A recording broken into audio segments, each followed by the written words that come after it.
ಇವತ್ತಿನ ಪತ್ರಿಕಾಗೋಷ್ಠಿ ವಿಷಯ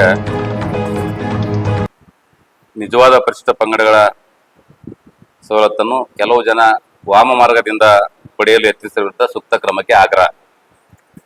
ಇವತ್ತು ತಮಗೆ ಈಗಾಗಲೇ ಗೊತ್ತಿರತಕ್ಕ ವಿಷಯ ಅಂದ್ರೆ 2020ರಲ್ಲಿ ಕರ್ನಾಟಕ ರಾಜ್ಯ ಸರ್ಕಾರದಿಂದ ಕೇಂದ್ರ ಸರ್ಕಾರದ ಅಧಿಕೃತ ಗೆಜೆಟ್ ಆಗಿ ವಾಲ್ಮೀಕಿ ನಾಯಕ ಪರ್ಯಾಯ ಪದ ಸಿನ್ಯಾಸ್ ನೇಮ್ ಆಗಿರ್ತಕ್ಕಂಥ ತಳವಾರ ಮತ್ತು ಪರಿವಾರ ಅಧಿಕೃತವಾಗಿ ಪರಿಶಿಷ್ಟ ಪಂಗಡ ಸೇರಿತು.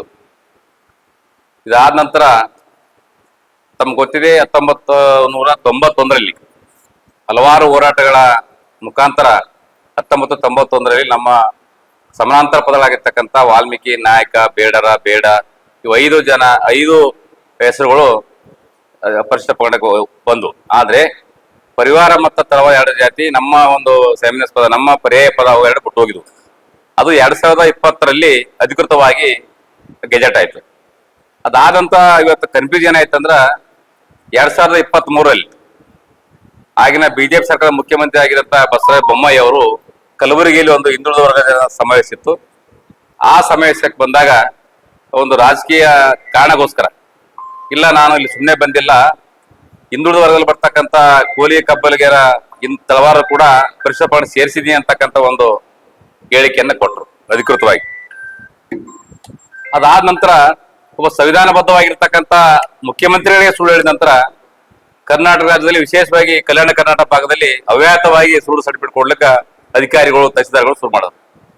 ಅದಾದ ನಂತರ ನಾವು ಎಚ್ಚೆತ್ತುಕೊಂಡು ಇಡೀ ನಮ್ಮ ಎಲ್ಲ ಶಾಸಕರು ಮತ್ತು ನಮ್ಮ ಸ್ವಾಮೀಜಿಗಳ ನೇತೃತ್ವದಲ್ಲಿ ನಾವು ಮುಖ್ಯಮಂತ್ರಿಯನ್ನ ಕಂಡಾಗ ಹೇಳಿದಾಗ ಇತ್ತರ ನಮ್ಗೆ ಈ ಭಾಗದಲ್ಲಿ ಅನ್ಯಾಯ ಆಗ್ತಿದೆ, ಇದರ ವ್ಯಾಪಕವಾಗಿ ಇಡೀ ಕಲ್ಯಾಣ ಕರ್ನಾಟಕ ಭಾಗದಲ್ಲಿ ಸುಳ್ಳು ಜಾತಿ ಪತ್ರವನ್ನು ಕೊಡ್ತಾ ಇದ್ದಾರೆ ಅಂತಕ್ಕಂಥದ್ದು ಮಾನ್ಯ ಮುಖ್ಯಮಂತ್ರಿ ಸಿದ್ದರಾಮಯ್ಯ ಗಮನಕ್ಕೆ ತಂದಾಗ ಅವರು 7/2/2025 ಒಂದು ಆದೇಶ ಮಾಡೋದು 24ಕ್ಕೆ ಏನಂತಂದ್ರ ಇಲ್ಲ ಇದು 2014ರಲ್ಲಿ ನಾನೇ ಕೇಂದ್ರ ಸರ್ಕಾರಕ್ಕೆ ಕಳಿಸಿದ್ದೀನಿ, ವಾಲ್ಮೀಕಿ ನಾಯಕ ಸಮಾಜದ ಪರ್ಯಾಯ ಪದ ತಳವಾರ ಮತ್ತು ಪರಿವಾರ ಹೋಗಿದೆ, ನೀವೆಲ್ಲ ಹಿಂದುಳಿದ ವರ್ಗದಲ್ಲಿ ಕೂಡ ತಳವಾರಿದ್ದಾರೆ, ತತ್ಸಮನ ಪ್ರಾಧಿಕಾರಿಗಳು ಜಾತಿ ಪತ್ರ ವಿತರಣೆ ಮಾಡುವಾಗ ಬಹಳ ಸೂಕ್ಷ್ಮವಾಗಿ ಗಮನಿಸಿ ಸರ್ಟಿಫಿಕೇಟ್ ಕೊಡಬೇಕು, ನಿಜವಾದ ಪರಿಶಿಷ್ಟ ಪಂಗಡಕ್ಕೆ ಅನ್ಯಾಯ ಆಗಬಾರ್ದು ಅಂತಕ್ಕಂಥ ಒಂದು ಸುತ್ತೋಲೆನೇ ಬಂತು. ಅದಾದ ನಂತರ ಇಲ್ಲಿವರೆಗೆ ಸುಮಾರು 2 ವರ್ಷಗಳಿಂದ ಯಾವುದೇ ಸರ್ಟಿಫಿಕೇಟ್ ಅನ್ನ ಪರಿಶಿಷ್ಟ ಪಂಗಡದ ತಳವಾರಿಗೆಯಲ್ಲಿ ಈ ಭಾಗದಲ್ಲಿ ಕೊಡ್ತಾ ಇಲ್ಲ. ಇದನ್ನ ಗಂಭೀರವಾಗಿ ಪರಿಗಣಿಸತಕ್ಕಂಥ ಕೆಲವು ಸಮಾಜದವರು ಪಟ್ಟಭದ್ರ ಹಿತಾಸಕ್ತಿಗಳು ಹಿಂದುಳಿದ ವರ್ಗ ಬರ್ತಕ್ಕಂಥ ಕಬ್ಬಲಿಗೆ ಸಮಾಜದ ಮುಖಂಡರು ಮೊನ್ನೆ ತಾವು ನೋಡಿದ್ರಿ ಬೃಹತ್ ಪ್ರಮಾಣದಲ್ಲಿ ಇಲ್ಲ ಈ ಭಾಗದಲ್ಲಿ ಸರ್ಟಿಫಿಕೇಟ್ ಕೊಡ್ತಾ ಇಲ್ಲ, ಇದಕ್ಕ ಜಿಲ್ಲಾಧಿಕಾರಿ ಕಾರಣ, ಜಿಲ್ಲಾ ಉಸ್ತುವಾರಿ ಸಚಿವರು ಕಾರಣ ಅಂತಕ್ಕಂಥ ಒಂದು ಹೇಳಿಕೆಯನ್ನ ಕೊಡ್ತಿದ್ದಾರೆ. ಅರೆ ನಾನು ಅವ್ರಿಗೆ ತಮ್ಮ ಮಾಧ್ಯಮ ಮುಖಾಂತರ ಕೇಳಕ್ ಬಯಸ್ತೇನೆ, ಸಚಿವರು ಶಾಸಕರು ಸರ್ಟಿಫಿಕೇಟ್ ಕೊಡಂದ್ರೆ ಕೊಡಕ್ಕೂ ಆಗಲ್ಲ, ಬ್ಯಾಡಂದ್ರೆ ಬಿಡೋಕ್ನೂ ಆಗಲ್ಲ. ಇದು ಅದೇ ಆದಂತ ಒಂದು ಪ್ರಾಧಿಕಾರ ಇದೆ, ಸಮಾಜ ಕಲ್ಯಾಣ ಇಲಾಖೆ ಇದೆ, ತಹಸೀಲ್ದಾರ್ ಇದ್ದಾರೆ, ರೆವಿನ್ಯೂ ಡಿಪಾರ್ಟ್ಮೆಂಟ್ ಅಥಾರಿಟಿಗೆ ಇದೆಲ್ಲ ಬರ್ತದೆ. ಅವರು ಯಾಕೆ ಕೊಡ್ತಾ ಇಲ್ಲ? ಅವ್ರಿಗೆ ನಿಮಗೆ ವೈಯಕ್ತಿಕ ಜಗಳ ಇದೆಯಾ? ಇಲ್ಲ, ಸರ್ಕಾರ ಸುತ್ತೋಲೆಗಳು, ಸರ್ಕಾರ ಆಜ್ಞೆಗಳು, ಪಾಲಿಸಿಗಳು ಏನಿವೆ ಅದನ್ನ ನೋಡಿ ಅವ್ರು ನಿರ್ಧಾರ ಮಾಡ್ತಾರೆ. ಬಟ್ ಅವ್ರು ಯಾಕೆ ಅನಾವಶ್ಯವಾಗಿ ನಿಮ್ಗೆ ಒಬ್ರಿಗೆ ಕೊಡಬೇಕು ಒಬ್ರಿಗೆ ಕೊಡಬೇಡ ಅಂತಕ್ಕಂಥ ಅವ್ರ ಉದ್ದೇಶ ಇಲ್ಲ. ನೀವು ಅನಾವಶ್ಯವಾಗಿ ಅವರನ್ನ ಬ್ಲೇಮ್ ಮಾಡ್ತಕ್ಕಂಥ ಬಿಡಬೇಕು. ನಿಜವಾಗಿ ನೀವು ಸರ್ಕಾರ ಸುತ್ತೋಲೆಗಳನ್ನ ನೋಡ್ರಿ, ಯಾವ ತಳವಾರಿ ಕೊಡ್ಬೇಕಂತ ಸರ್ಕಾರ ಆದೇಶ ಇದೆ, ಹಿಂದುಳಿದ ಹತ್ರ ಬರ್ತಕ್ಕಂಥ ತಳವಾರಿ ಕೊಡ್ಬೇಕಂತಿದ್ಯಾ ಅಥವಾ ವಾಲ್ಮೀಕಿ ನಾಯಕ ಜನಾಂಗದ ಪರ್ಯಾಯ ಪದ ಕೊಡ್ಬೇಕಂತಿದ್ಯಾ? ಅದಕ್ಕೆ ನಾನು ವಿನಂತಿ ಮಾಡ್ಕೋತೀನಿ ಆ ಬಂಧುಗಳಲ್ಲಿ, ನಮ್ಮ ಸೋದರ ಸಮಾಜ ಆಗಿರ್ತಕ್ಕಂಥ ಈಗ ಮೊನ್ನೆ ಏನು ಹೋರಾಟ ಮಾಡಿದ್ರು ಆ ತಳವಾರ ಸಮಾಜ ಅಲ್ಲಿ ಯಾರು ತಳವಾರಿಲ್ಲ. ಸತ್ಯ ಹೇಳ್ತೀನಿ, ಸೂರ್ಯಚಂದ್ರ ಸತ್ಯ ಅಲ್ಲಿ ಇರ್ತಕ್ಕಂಥ ಎಲ್ಲರೂ ಕಬ್ಬಲಿಗೆ ಸಮಾಜ ಮುಖಂಡರು. ರೇವಣ ಸಿದ್ದಪ್ಪ ಮಲ್ಲನಗೌಡ ಕಮ್ಮಮ್ಮನೆ ಅಂತ ಜೇವರ್ಗಿ, ಇವರು ಹಿಂದುಳಿದ ವರ್ಗದಲ್ಲಿ ಕಬ್ಬಲಿಗರ ಸರ್ಟಿಫಿಕೇಟ್ ತಗೊಂಡಿದ್ದಾರೆ. ಮತ್ತೆ ಪುನಃ ಮೊನ್ನೆ ತಳವಾರ ಅಂತ ಸರ್ಟಿಫಿಕೇಟ್ ತಗೊಂಡಿದ್ದಾರೆ. ಅದನ್ನ ನಾವು ಚಾಲೆಂಜ್ ಮಾಡಿದಾಗ ಎಸಿ ಅವರು ಅದನ್ನು ರದ್ದುಪಡಿಸಿದ್ದಾರೆ. ಆ ಕಾಪಿ ಕೂಡ ನಮ್ಮ ಹತ್ರ ಇದೆ. ಹಿಂದುಳಿದ ವರ್ಗ ಬರ್ತಕ್ಕಂಥ ಇವರಿಗೆ ಪರಿಶಿಷ್ಟ ಪಂಗಡ ಸರ್ಟಿಫಿಕೇಟ್ ಕೊಡ್ಲಿಕ್ಕೆ ಬಂದ ರದ್ದು ಮಾಡಿದ್ದಾರೆ.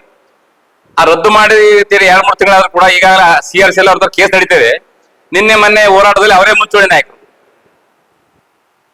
ಈ ಸರ್ದಾರ್ ರಾಯಪ್ಪ ಅಂತಕ್ಕಂಥವ್ರು 1 ವರ್ಷದಿಂದ ಟೆಂಟ್ ಹೊಡೆದಲ್ಲ ಸಮಾಜ ಕಲ್ಯಾಣ, ನಮ್ಗೆ ಸುಳ್ಳು ಸರ್ಟಿಫಿಕೇಟ್ ನಮಗ ನಿಜವಾದ ಇದಕ್ಕೆ ಅಂತ ಸರ್ಟಿಫಿಕೇಟ್ ಕೊಡ್ತಾ ಇಲ್ಲ, ಜಿಲ್ಲಾಧಿಕಾರಿ ಅವರು ಅಂತಕ್ಕಂಥ ಬ್ಲೇಮ್ ಮಾಡ್ತಾ ಇದ್ದಾರೆ.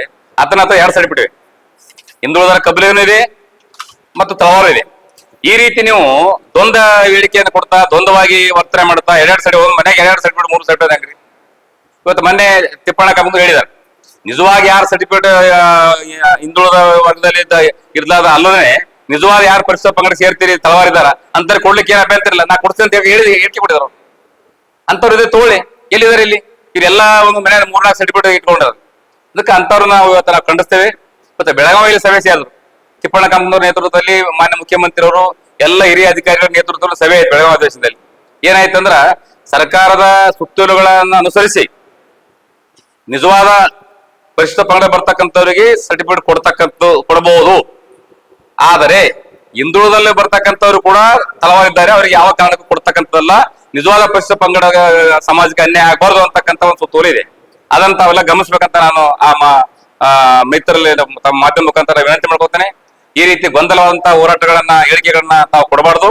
ಸಮಾಜದಲ್ಲಿ ಸ್ವಾಸ್ಥ್ಯ ಕಾಪಾಡಬೇಕು ಮತ್ತು ಜಿಲ್ಲೆಯಲ್ಲಿ ಶಾಂತಿ ಸುವ್ಯವಸ್ಥೆಯನ್ನು ಕಾಪಾಡತಕ್ಕಂಥ ಬಹಳ ಮಹತ್ವದಿಂದ ತಾವು ಅನವಶ್ಯವಾಗಿ ಜಿಲ್ಲಾ ಉಸ್ತುವಾರಿ ಸಚಿವರ ಮೇಲೆ ಆಗಲಿ ಡಿಸಿಯವರ ಮೇಲೆ ಆಗಲಿ ಅನವಶ್ಯವಾಗಿ ಅಪವಾದ ಮಾಡದೇನೆ ಸರ್ಕಾರದ ಆದೇಶಗಳನ್ನ ಸುತ್ತೋಲೆಗಳನ್ನ ಗಮನಿಸಿ ತಾವು ಸವಲತ್ತನ್ನ ಪಡ್ಬೇಕಂತಕ್ಕಂಥ ಮಾಹಿತಿ ಮಾಡ್ಕೋತೇನೆ.